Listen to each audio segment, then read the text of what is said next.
성경 366페이지 히브리서 11장 17절에서 19절까지의 말씀입니다.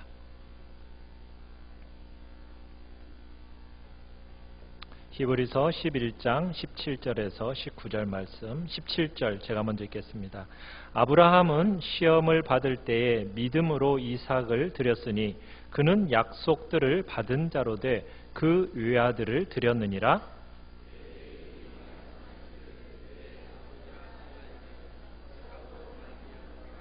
같이 읽습니다.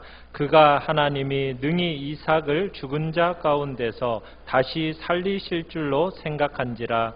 비유컨대 그를 죽은 자 가운데서 도로 받은 것이니라. 아멘. 오늘 말씀의 제목을 우리 같이 한번 읽어보겠습니다. 시작. 가장 소중한 것을 내어놓는 선택. 가장 소중한 것을 내어놓는 선택이라는 제목으로 말씀을 나누고자 합니다. 성경에는 시험이라는 단어가 여러 번 보여집니다. 이 시험이라는 말에는 전혀 다른 두 가지 개념이 있습니다.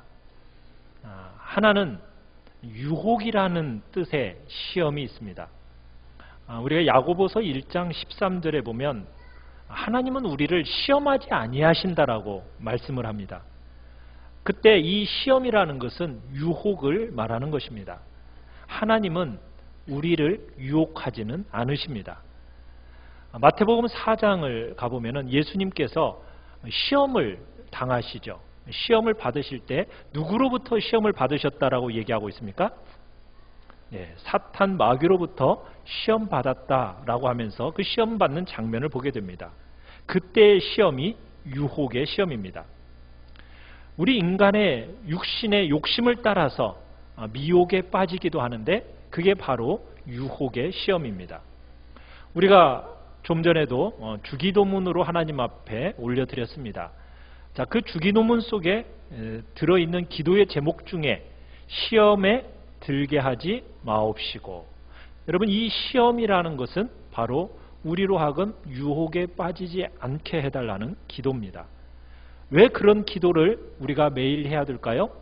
그것은 바로 주님께서 그렇게 기도하라고 명령하신 이유는 시험이라는 것은 인생이 생각하는 것보다 훨씬 더 크고 대적하기 어렵고 힘들기 때문에 우리로 하여금 시험에 들지 않게 해달라고 기도하라고 명령하신 겁니다.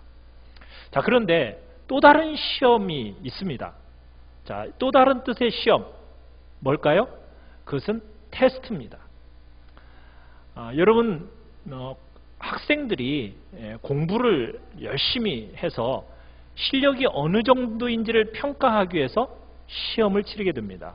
이제 중고등학생들이 이제 다음 주면은 중간고사를 치릅니다. 그래서 지금 열심히 공부를 하고 있어요. 자, 공부를 하는 거, 그 공부를 열심히 한 학생들에게 이 테스트라는 것은 자기의 실력을 드러낼 수 있는 기회입니다. 만약 그런 테스트가 없다고 하면 공부한 것이 아마 허사로 돌아갈 수도 있을 겁니다. 유혹이라는 것은 우리를 밑으로 끌어내려서 타락하게 만드는 것이라면 시험이라는 것은 테스트라는 것은 우리를 끌어올려서 믿음의 생활을 든든하게 하게 하고 그리고 하나님의 그 깊은 영광을 체험하도록 하기 위해서 주신 시험이 바로 테스트입니다. 이 하나님의 테스트는 믿음의 장성한 분량에 선 사람들에게 하나님이 허락을 하십니다. 하나님께서 그때그때 맞춰서 그 사람을 인도하시는 거예요. 중학생에게 고등학교 시험 문제를 내지 않으십니다. 고등학생에게 대학생이나 낼 법한 그런 레포트를 하나님은 내지는 않으십니다. 그런 거 요구하지 않으세요. 하나님은 정확하세요. 우리의 실력을 아시고 우리의 수준을 아시고 하나님께서는 우리에게 시험을 줄 때 그것을 감당할 수 있는 그 실력만큼 우리에게 그 시험을 주시는 겁니다. 시험을 통과하는 과정을 통해서 결국 하나님은 무엇을 기대하실까요? 그걸 통해서 하나님의 영광을 삶 전체로 만나는 놀라운 기회로 하나님은 활용하시는 겁니다. 자, 오늘 본문 17절을 보십시오. 자, 17절에 아브라함이 뭘 받을 때요? 시험을 받았을 때, 자, 여러분 이 시험은 어떤 시험일까요? 유혹일까요? 테스트일까요? 그죠, 테스트입니다. 그렇다고 해서 하나님이 아브라함을 시험해 보시고 그 결과를 알기 위해서 시험하실까요? 그건 아닙니다. 왜요? 하나님은 아브라함을 시험하지 않으셔도 그의 실력과 능력을 잘 아시기 때문에 특별히 시험하지 않으셔도 돼요. 하나님이 시험하셔서 시험 결과로 등급을 매기기 위해서 하나님이 시험을 하실까요? 그런 건 아니겠죠. 시험의 결과, 때로는 우리로 시험의 결과를 받아든 우리 학생들이 절망하는 일들이 많이 있잖아요. 하나님이 우리로 하여금 그 시험의 결과를 받아들고 절망케 하시기 위해서 시험을 주실까요? 그런 것 아니겠죠. 자, 우리가 이 사건을 좀 더 정확하게 알아보기 위해서는 어디로 넘어가야 되겠습니까? 창세기 22장으로 한번 넘어가 봐야 됩니다. 우리 창세기 22장으로 한번 가보겠습니다. 창세기 22장에는 아브라함이 시험받는 장면이 이제 소개되고 있습니다. 자, 창세기 22장 1절 말씀을 우리 함께 읽도록 하겠습니다. 22장 1절입니다. 시작. 그 일 후에 하나님이 아브라함을 시험하시려고 그를 부르시되 아브라함아 하시니 그가 이르되 내가 여기 있나이다. 그러니까 하나님이 아브라함을 시험하려고 부르셨습니다. 자, 시험 결과는 어떻게 나왔을까요? 12절로 가보십시오. 12절. 자, 12절 우리 같이 한번 읽어보겠습니다. 시작. 사자가 이르시되 그 아이에게 내 손을 대지 말라. 그에게 아무 일도 하지 말라. 내가 내 아들 내 독자까지도 내게 아끼지 아니하였으니 내가 이제야 내가 하나님을 경외하는 줄을 아노라. 자, 시험 결과 점수 뭐라고 나왔습니까? 내가 이제야 네가 하나님을 경외하는 줄을 아노라 하고 시험 결과가 딱 나왔습니다. 자, 여기에서 알 수 있듯이 이 시험이라는 것은 결국 아브라함의 믿음과 경건을 확인하기 위한 시험입니다. 그런데 우리가 여기서 우선 한 가지 생각하고 넘어가야 할 게 있어요. 여기서 마치 내가 이제야 아노라 이렇게 말씀하시니까 마치 하나님이 지금까지 이때까지 몰랐던 사실을 이제야 깨닫고 이제 알게 되었다라는 뜻으로 들리죠. 여러분, 시험이라는 목적이 하나님이 모르시는 것을 알기 위해서 내셨다라는 인상을 받기 쉬운데 정말 그럴까요? 그렇지 않죠. 하나님은 어떤 분이십니까? 하나님은 우리 인간의 마음속 은밀한 것까지 다, 숨기운 것까지 다 헤아리시는 분이 하나님이시잖아요. 우리의 체질을 아시는 분이 하나님이시지 않습니까? 그렇다면 하나님께서 아브라함의 영적인 상태 아셨을까요? 몰랐을까요? 그 성품을 몰랐겠습니까? 아셨죠. 모르셔서 이를 알기 위해서 시험하신 것은 아니라는 겁니다. 그런데 시험과 관련해서 내가 알려 하노라, 아노라, 이것은 뭐냐면 이미 알고 계신 사실을 경험을 통해서 확연하게 드러나게 하시려는 하나님의 의도가 있는 겁니다. 완전히 드러나게 하시겠다라는 의도를 가지고 시험을 하시는 거예요. 마음속에 품고 있는 아브라함의 그 믿음과 경건을 모든 사람들이 다 보고 알 수 있도록 확연하게 확정되도록 실증되게 하시기 위해서 이 시험을 주셨다라는 사실입니다. 그러니까 아브라함의 경우에 하나님께서 이삭을 번제로 드리라 이 명령과 또 이에 따라서 아브라함이 순종하는 그 전 과정을 통해서 하나님에 대한 아브라함의 믿음, 경건 이것이 어떠한지를 완전히 드러나고 확정되기를 원하셔서 하나님이 이 시험을 주신 거예요. 그러니까 단순히 몰라서 알기 위해 주신 게 아니라 어찌하든 아브라함의 그 믿음과 경건을 더욱 견고케 하시려는 일종의 연단이요. 그리고 아브라함으로 하여금 믿음의 조상이라는 그 타이틀을 하나님께서 공식적으로 주시기 위한 하나님의 테스트로 하나님께서 허락하셨다는 사실입니다. 자, 그러면 아브라함에게 요구한 시험은 어떤 시험일까요? 두 번째, 나의 전부를 요구하는 시험입니다. 우리 따라해 보겠습니다. 나의 전부를 요구하는 시험. 자, 그렇다면 아브라함은 어떤 시험을 당하고 있나요? 우리 2절, 22장 2절을 같이 한번 읽어보겠습니다. 시작. 여호와께서 이르시되 내 아들 내 사랑하는 독자 이삭을 데리고 모리아 땅으로 가서 내가 내게 일러준 한 산 거기서 그를 번제로 드리라. 자, 어떤 시험입니까? 내 아들 내 사랑하는 독자 이삭을 모리아 땅 한 산으로 데리고 가서 뭘로 드려라? 번제로 드리라는 명령입니다. 번제로 드려라. 지금 아브라함은 하나님 앞에 번제로 그 아들을 드릴 것을 지금 요구받고 있는 겁니다. 여러분, 번제라는 게 뭐죠? 번제라는 것은 그 아들을 잡아 죽여서 불로 태워드리는 제사가 번제입니다. 근데 이 번제를 요구받고 있는 겁니다. 여러분, 이 아들을 번제로 요구받고 있는다라는 것은 아브라함에게 어떤 시험입니까? 정말 말할 수 없는 고통스러운 시험이지 않습니까? 번제로 드릴 것을 요구받을 때 하나님께서 특별히 얘기하는 게 있어요. 2절을 보시면은 뭐라고 이삭을 표현하고 있느냐면 내 아들, 내 사랑하는 독자 이삭. 하나님은 아셨어요. 아브라함이 이삭을 어떻게 대하는지를 알고 계셨습니다. 어떤 존재로요? 정말 사랑하는 독자 이삭입니다. 그런데 그 독자 이삭을 어떻게 하라고요? 모리아산으로 데리고 가서 번제로 드리라는 거예요. 이삭을 죽여서 불태워 바치라는 겁니다. 단 하나밖에 없는 아들을 지금 하나님께 드리라는 거예요. 하나님께서 지금 무조건적인 헌신을 지금 요구하고 계시는 겁니다. 단 한 가지도 자기를 위해서 남겨놓지 않는 전적인 헌신을 지금 하나님께서 아브라함에게 요구하고 계시는 거예요. 여러분, 이삭은 아브라함에게 있어 어떤 아들입니까? 여러분, 아브라함의 삶의 의미이자 어떻게 보면 그의 인생의 결정판이 바로 이삭입니다. 사실 아브라함에게 있어서 저 자신의 생명보다도 더 귀중하고 소중한 존재가 바로 이 아들 이삭이란 말입니다. 100살이 넘어서 정말 기적처럼 얻은 아들이 이삭이잖아요. 자신의 몸이 죽었다고 생각한 그 몸에서 태어난 자식이지 않습니까?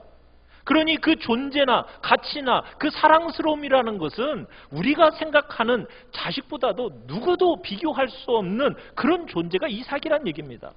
그런데 그 소중한 그 아들을 어떻게 하라고요? 불태워 바치라니, 이 하나님의 명령이 얼마나 가혹한 시험입니까? 거기에다가 이 말씀이 또 가혹한 이유가 또 하나가 있습니다. 뭐냐면은 이삭을 요구하시는 이 하나님의 명령이 하나님의 성품과 너무나도 다르다라는 거예요. 하나님의 이 명령, 얼마나 비윤리적인 명령이에요. 아버지가 아들을 죽여서 제사한다? 얼마나 끔찍한 일입니까? 아니, 그런데 선하신 하나님이, 거룩하신 하나님이 이런 제사를 요구하시다니. 여러분, 그 당시에 이런 인신 제사라는 것은 타락하고 부패한 이방 제사에나 있었던 일입니다. 그런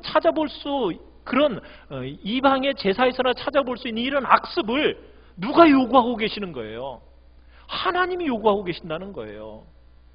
하나님도 이런 일은 정말 가증하게 여기시고 계셨거든요. 그런데 그런 하나님이, 선하신 하나님이, 거룩하신 하나님이 어떻게 이런 명령을 내리실 수 있는지 정말 의심할 만한 일이지 않습니까? 지금 아브라함이 지금까지 경험한 하나님으로서는 도대체 상상할 수도 없는 그런 명령이에요. 도무지 해석할 수 없는 일을 지금 하나님이 요구하고 계시는 겁니다. 그러니까 아브라함은 지금 상상할 수도 없고 예측할 수도 없는 지금 고통 속에 놓여 있는 거예요. 히브리서에서는 아까 읽었을 때 이 해석을 어떻게 아브라함을 가리켜서 해석하냐면 그는 약속들을 받은 자로 돼라고 말하고 있습니다. 그러니까 아브라함은 하나님으로부터 약속을 받았어요. 그죠? 부름을 받았을 때부터, 고향에서 불러내심을 받았을 때부터 참으로 하나님이 많은 약속들을 주셨잖아요. 아들을 바치라고 하는 이 순간까지도 하나님이 정말 수많은 약속들을 주셨어요. 그 주셨던 약속들을 창세기 보면 쭉 기록되어져 있어요. 자, 그런데 그 약속의 핵심은 뭐였습니까? 이삭이에요. 이삭이에요. 아브라함에게 하나님이 주신 모든 언약은 이 이삭에게 걸려 있는 겁니다. 이삭은 아브라함의 상속자고 하나님 나라의 역사를 이어갈 수 있는 유일한 자식이에요. 그런데 그 자식을 어떻게 하라고요? 죽이라는 거예요. 그러면 이 이삭을 잃어버린다고 하면 지금까지 하나님께서 약속하신 그 모든 것들이 무의미해지는 겁니다. 이 이삭을 본토 친척 아버지의 집을 떠나올 때부터 바라고 믿었던 소망이 바로 이 이삭인데, 어떻게 보면 아브라함의 전 생애를 정말 지탱해온 기반이 바로 이 이삭인데, 이 이삭을 잃는다는 것은 어떻게 보면 그의 모든 기반이 무너져버리는 거예요. 아브라함을 지탱해왔던 모든 기둥 자체를 무너뜨리는 일을 지금 하나님이 요구하고 계시는 거예요. 자신이 살아야 할 목적, 자신이 살아야 할 삶의 의미를 상실하게 만들 수밖에 없는 이 일을 하나님이 지금 요구하고 계시는 거예요. 이삭을 번제로 드려라. 아브라함에게 있어서 자신의 생애의 의미와 목적까지 내놓으라고 지금 하나님이 요구하고 계시는 거예요. 여러분, 이런 시험 너무 가혹하죠? 아무나 주지 않습니다. 걱정하지 마세요.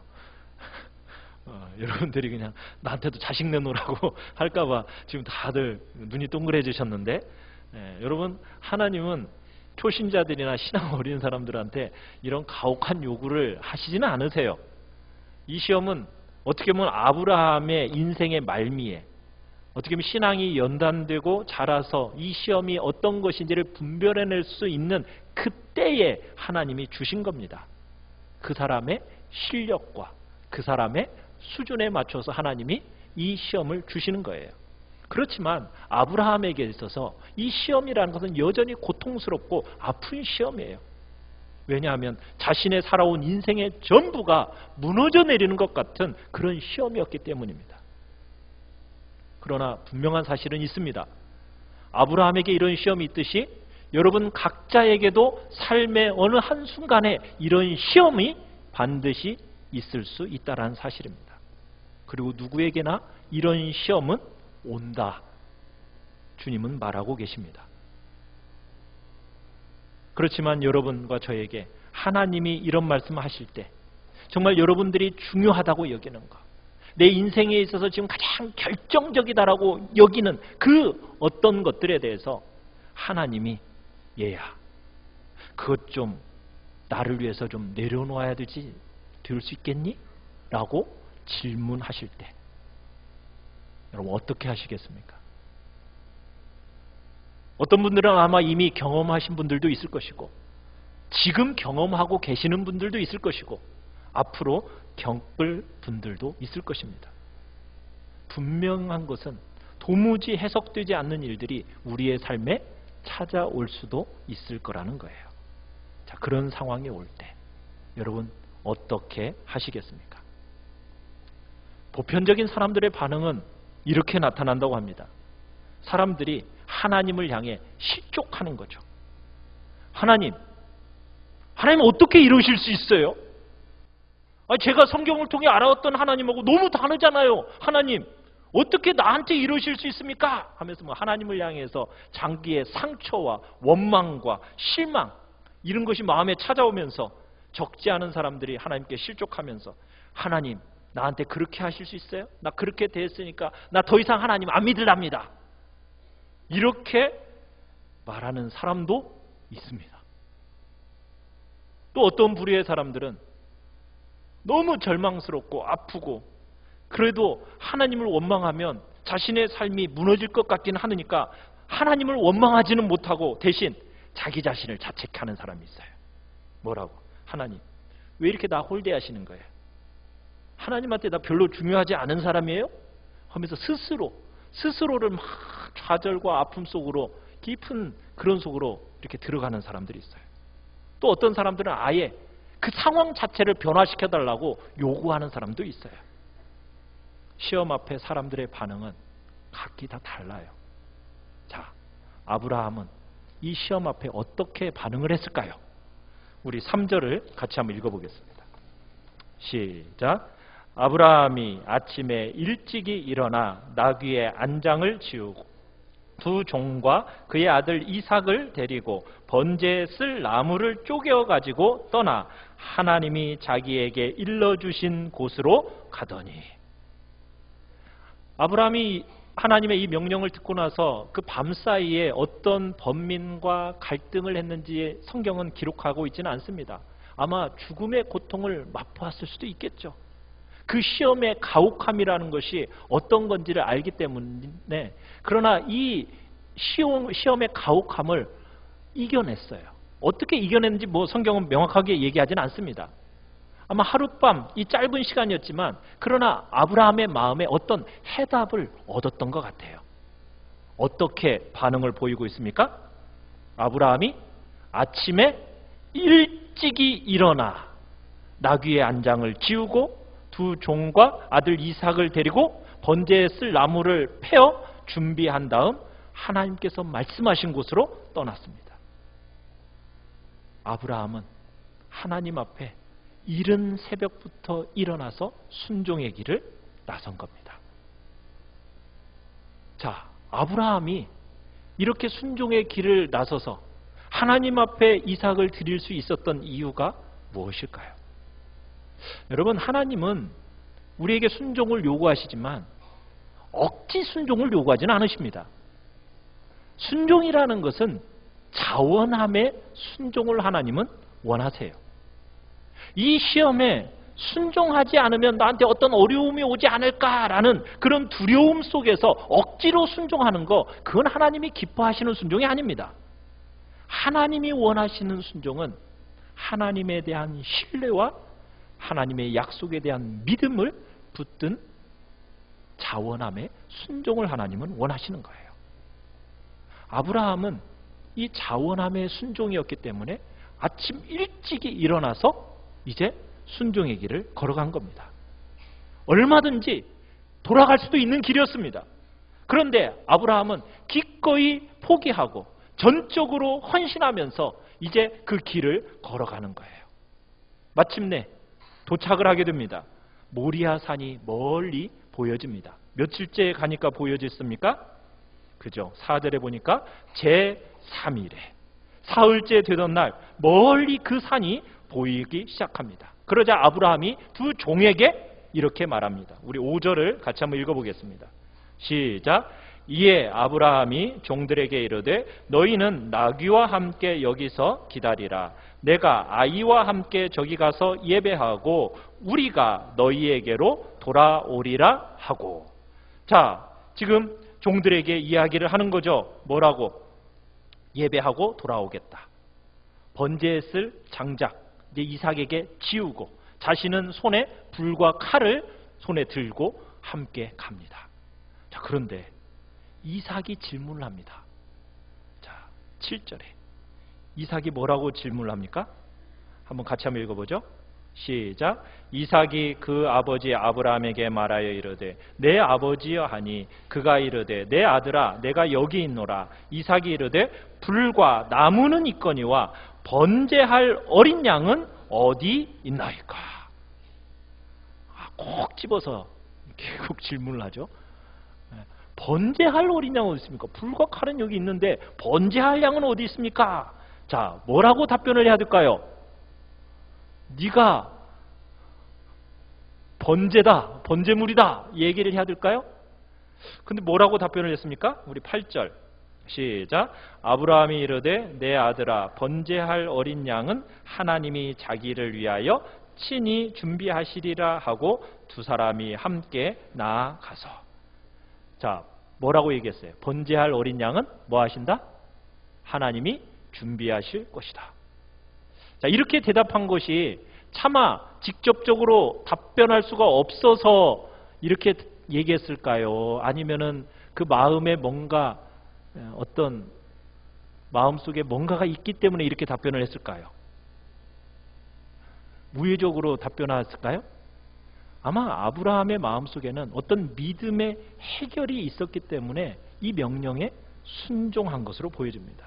그리고 여기까지 온 거예요. 그러니까 믿음에 따라서 대답을 한 거예요. 하나님이 자기를 위해서 친히 준비하시리라.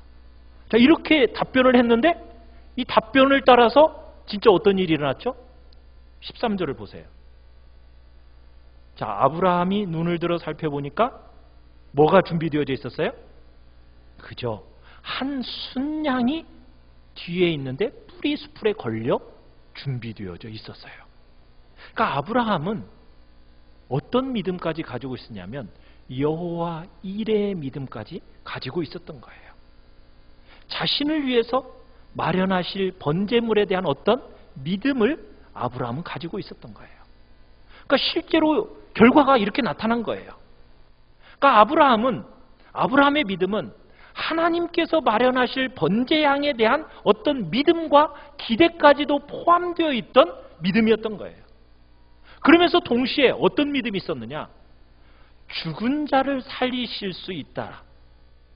하나님은 반드시 이 아이를 통해서 큰 민족을 이루겠다라고 약속하셨으니 하나님은 이 약속을 저버리지 않으실 것이다 라는 이 믿음이 아브라함에게는 있었다는 사실이에요. 하나님은 어떤 하나님인가? 죽은 자 가운데서 다시 살리시면서 결국에는 이 이삭을 돌려주실 것이다 라는 이 믿음이 아브라함에게 있었기 때문에 아브라함은 칼을 들어서 이삭을 찔러 죽이려고까지 했던 거예요. 여러분 9절에 가보시면 아브라함이 제단을 쌓습니다. 그 위에 나무를 버려놓습니다. 그러더니 이삭을 어떻게 해요? 결박하죠. 제단 나무 위에 놓죠. 그 다음에 어떻게 합니까?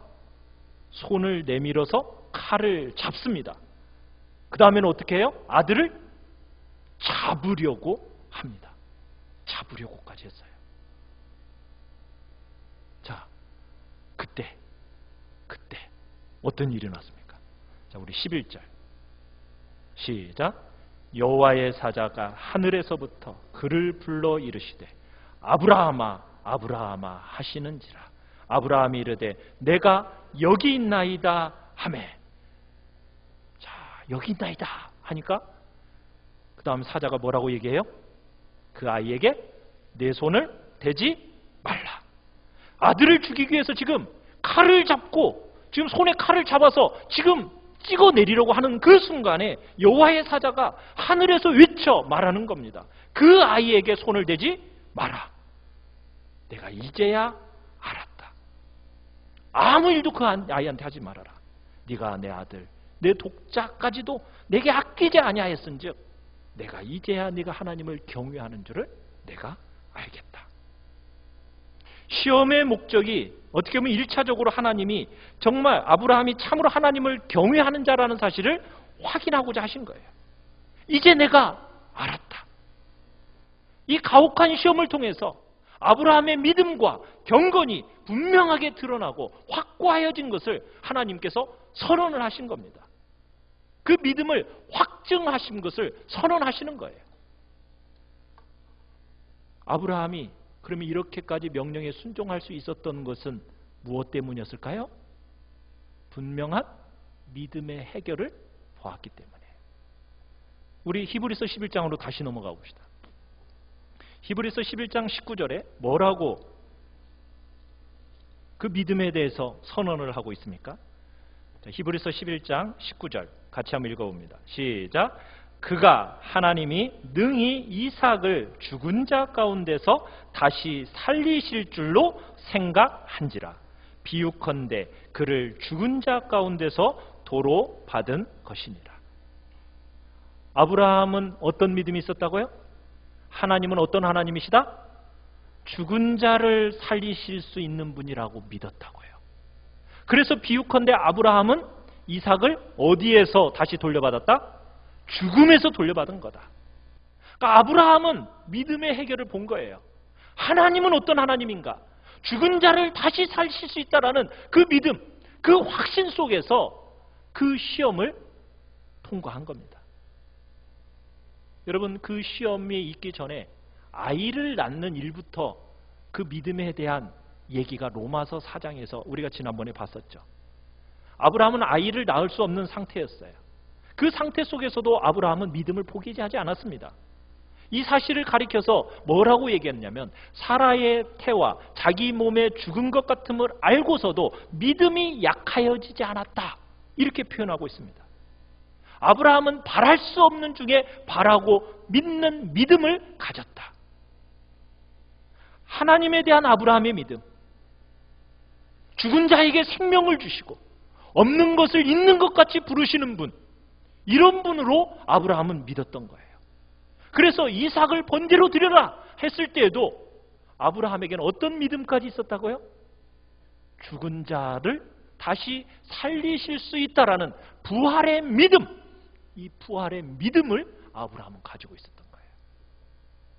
어떻게 보면 이러한 믿음을 견고하게 하시려는 연단의 절정이 바로 이 시험이었던 거죠.